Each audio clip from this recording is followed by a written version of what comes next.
Good day everyone, this is Frost and this is Frost Moto. So first, thank you God for allowing this to happen. Second, thank you Sir Ford Bro for giving me some of your time and allowing me to review your bike. A little background on me and Sir Ford. We meet exactly at this place. I saw his R3 right here and I was fascinated with it and asking me if I could feature it in my channel. He immediately said yes, and that is why we are here. So before we begin, let's do some sound check and please like and subscribe to my channel. And God bless.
What we have here is the latest version of the Yamaha YZF R3. So guys, what makes this bike special is first, it's a limited edition. This is what they called the WGP 60 Anniversary Edition. This is the anniversary edition when the Yamaha first joined the Grand Prix around 1955. So guys, the price of this bike is around 279,000 and the other versions is around 271 or 272,000. There are no difference in engine or in chassis. The only difference are in color. So this one is a limited edition. Only a few people has this in the Philippines.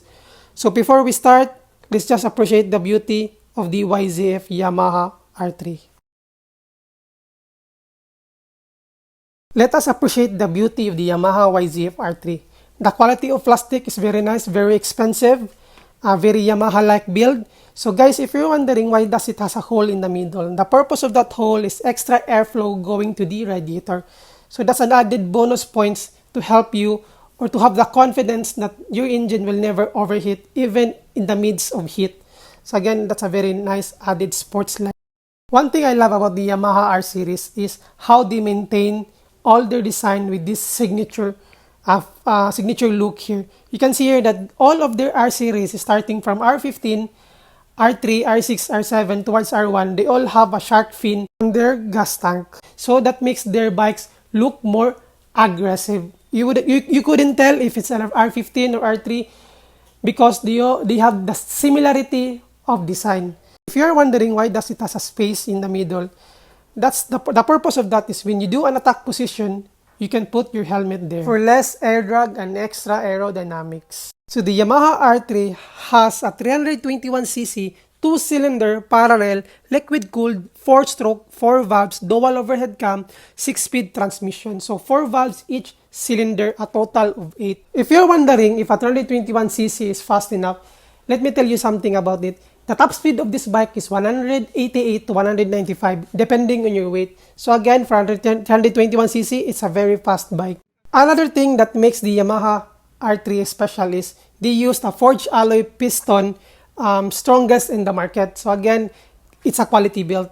So the bore and stroke is 68 by 44.1 millimeter that produces a max power of 30.9 kW at 10,750 RPM. That gives you a max torque of 29.6 Newton meter at 9,000 RPM. And the compression ratio is 11:1. Very nice qualities. Let's go to the fuel capacity. Fuel capacity is 14 liters fuel injected and the average fuel consumption is 22 km per liter. Some has taken it around 20, others have 23, depending on your weight and your driving style. So front tires are 110 by 70, by 17, and stock tires are Dunlop. So very nice qualities of tires. So rear tires are 140 by 70 by 17. Stock tires are Dunlop. So still again, a very nice quality. Front brakes are 298mm single disc and stock calipers are Yamaha. So still it has an ABS for extra safety. So rear brakes are 220mm single disc, stock calipers are Yamaha, and it has ABS for extra safety. So the seat height of this bike is 780mm, curb weight is 169, very light, easy to maneuver. Ground clearance is 160mm. So later part of this video, I'm gonna do a test drive. I'm gonna see if it's easy to handle or your back will gain any aches in the long drive. So again, let's see how it goes. Let's go to its digital panel. Very simple, very easy to understand. So again, on top is RPM, around 13,000.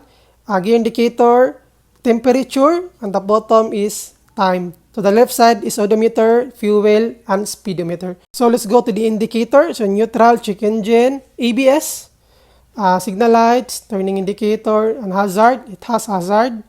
So again, no, that is hazard. So it has a limiter, the RPM limiter right there. It's a white bulb. So let's attack the switches. So let's go to the passing light first. Passing light. So the R3 has a passing light. High beam, low beam, turning indicators, and horn. So the other side is kill switch and ignition. So at the bottom of that is hazard. And let's check the materials. The grip bar, very nice. Your hand wouldn't slip. The clutch lever, so soft, even though it has not any slipper clutch. And the brake lever is rough, so your hands wouldn't slip. Front view of the R3, somewhat like an eagle. Again, the lights are LED. Even the passing lights are LED. Low beam and high beam are LEDs. So backlights are LED, but the turning indicators are bulb. Why not just Yamaha made also the turning indicators into LED? I'll tell you my own assumption to that later in this video. The side mirror has a good quality, very Yamaha built. The plastic are stable, the metals are stiff. So the side mirrors can be folded because it's a sports bike. So when you do an attack position or when you race, the side mirror should be folded for extra aerodynamics. It has an inverted telescopic shock, 37mm. Brand is KYB. Yamaha really did study their product. The windscreen are already high enough. No need for you to change like other sports bike. So again, an added points. So before I conclude my own assumption and details, let's do some test drive to tell you my own pros and cons to the Yamaha YZF R3. So let's go! So this is your point of view if you ride the Yamaha YZF R3. Very beautiful point of view, my god. This is my first time to ride an R3.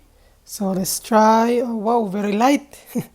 Very nimble, really easy to maneuver. My god, so easy. No hassle. So let's go.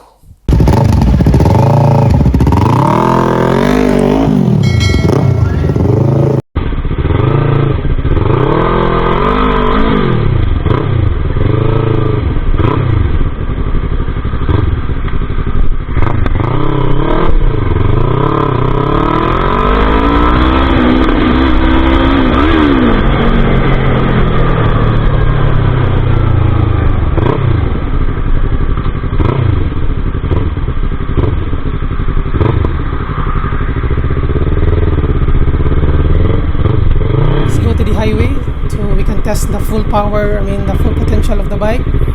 I wish I could test, I wish I could top speed this bike because this is one of my dreams also to top speed an R3, but maybe other times. So let's go.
gear shift are very smooth, very easy, no hassle, no lock-ups.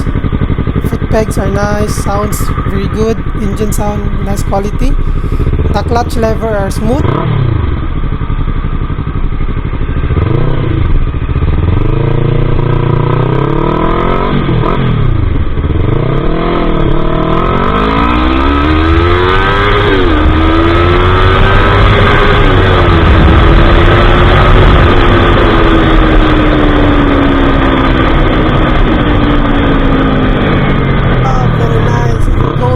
To 100 in a small time. My God, R3 are really one of the best entry-level bike. Let's go again.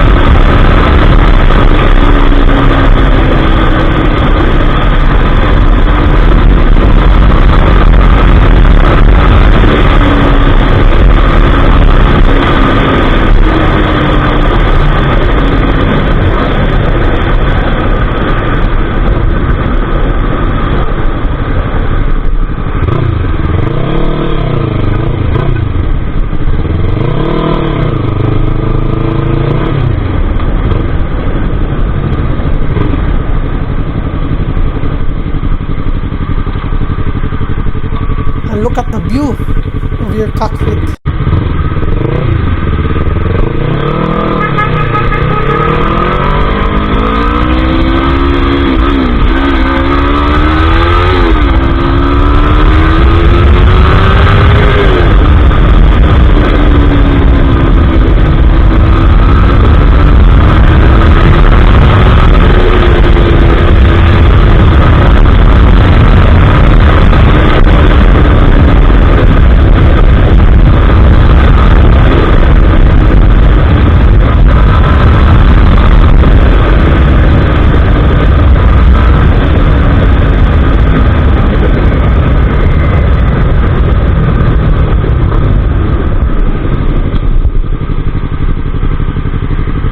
Bottom line is it's so easy to use, easy to corner, easy to overtake.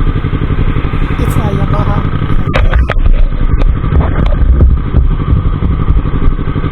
Look at that beautiful cockpit. You can see my point of view. You can see the 60GP World Anniversary Edition emblem. i3, one of the best bike that you should buy. Very worth it.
So I am ready to give you my pros and cons about the Yamaha YZF R3. So YZF stands for Y, Yamaha, Z is racing, and F is 4-stroke. So let's begin with the pros. So the pros are, now I know why a lot of people choose the Yamaha YZF R3 as their track bike. Because first, it has the engine power. Second is the aesthetic is somewhat similar to a higher CC. It could greatly improve your cornering and leaning because of its design. Second pros is, now I know why a lot of people choose R3 as their daily bike because first, it's a friendly user bike and easy to handle, it's nimble, easy to maneuver. So that is why a lot of lady riders choose R3 as their beginner sports bike to improve themselves if they could handle a so much more powerful sports bike. So I have only two cons. The first cons is to its appearance, aesthetics. I know I've said that it is nice, somewhat look like a bird, but when you compared it to the R15, R15 is so much way cooler and aggressive. That is why, I know if you have experienced it, a lot of people will say to the R3 that it is an R15. That is why also R15, if you change the sticker to R3, people wouldn't know the difference. So for me, that's the negative side. I hope that in the future, R3s, Yamaha will redesign the aesthetic to make it way more aggressive and cooler because you're paying 279,000. So second cons for me is the turning indicator. That is why a lot of people, when they choose R3 or they buy R3, the first thing that they do is change the turning indicators to integrated one. So again, that's another cost of money, cost of labor, cost of time, and there's a risk of damaging the wires. But bottom line here is if you're in Manila, in Luzon, and you want to go to the expressway, the Yamaha YZF R3 is not worth it. Because first, at that kind of amount of money, 279,000, you can just add more and you can buy the Ninja 400. And you can go to the expressway in and out with no problem. But still, in terms of performance, the YZF R3 is really a good bike. It's nice, you should buy it. But if you're in Manila, you should consider it. But again, if you're here in the Mindanao, in Visayas, there's no problem with that. So let's ask the owner, Sir Ford, why did he choose the YZF R3 as his beginner first bike? So finally guys, we are done reviewing his bike. Limited edition, very unique. So bro, bakit R3 ang napili mo? Pinili ko po yung R3 kasi isa po yan sa dream bike ko. Saka yung takbo niya, maganda yung takbo niya. At saka yung forma, limited edition talaga. So, mara to, wala limad. So guys, Sir Ford, actually, napakabait, madali kausap. I mean, I have met a lot of people, but different kay Sir Ford, kay may libog ba? Salig sa kuha nga, yagipaw mo yung motor. There's no question added to it. So that is why, thank you kayo bro sa mong suporta. Thank you sa tanan good time, sa imong time, especially, o sa karon nga adlaw. So, Sige. Pwede kong shoutout ko sa si Fabian family na ako diha, no? O sa ako ang dealer ni na si Dante Tundag. Mara. So, ako shout out Sir Ford Yapon. Thank you kayo sa time. So, please like and subscribe guys. Thank you sa inyong support. Subscribe. So, Puntahan ito. na to. Okay, Sige, bro. Marta. Sige, Marta. sige.